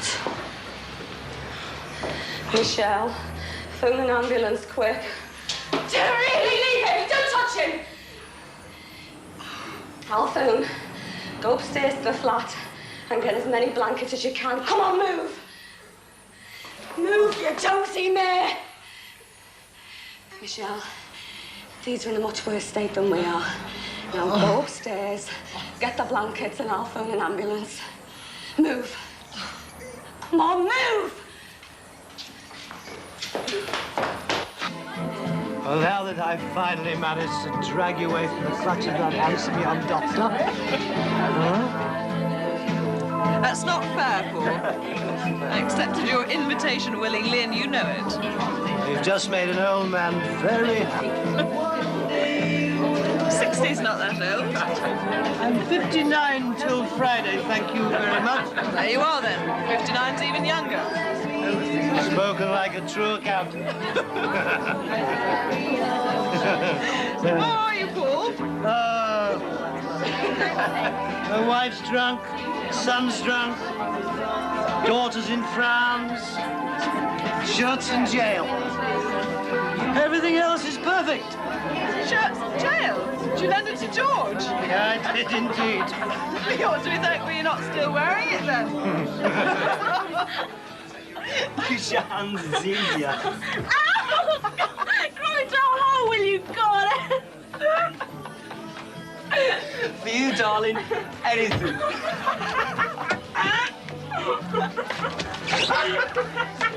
Hey, you're never gonna believe this. What? Our hosts, I got a skeleton in the cupboard. Maybe they got a better bit with somebody. Yeah, it's something to chew on, though, isn't it? Let's hide it. Well, look, when you got a skeleton in the closet, it's always best to bring it out into the open. Be my guest.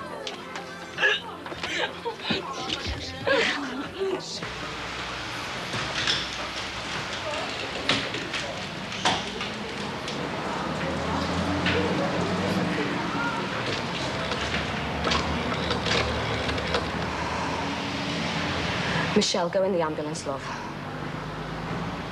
Hello, Celia. Hang on a sec, will you? Michelle, will you go? I'll see you later at the hospital.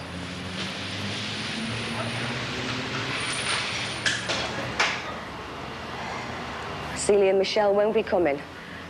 I'm at the shop. Your shop. It's in a terrible mess. And so are Barry and Terry. Yeah, the police are outside. The worst is still to come. I've got to tell Sheila Grant.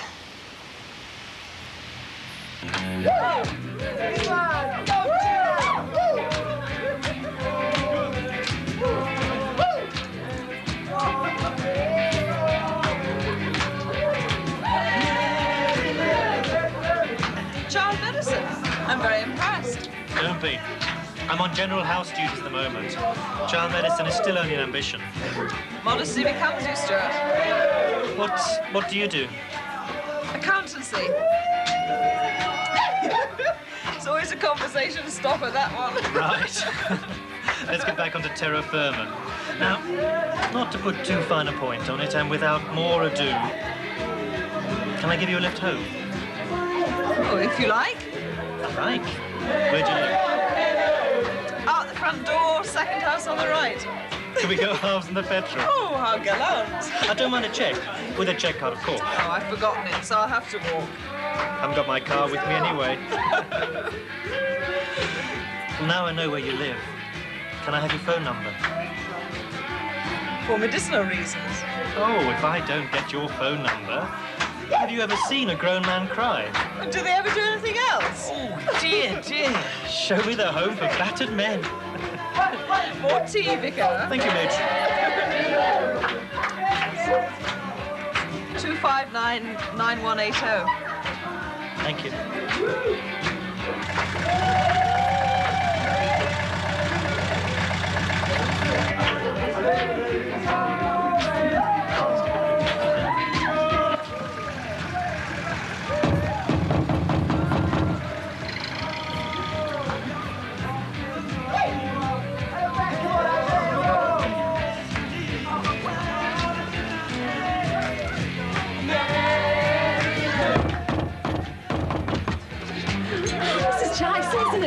I can't come in, love. Oh, there's plenty of food and drink. Come on. Look, it's Sheila Grant there. I've got to talk to her private. Hey, hold on a minute.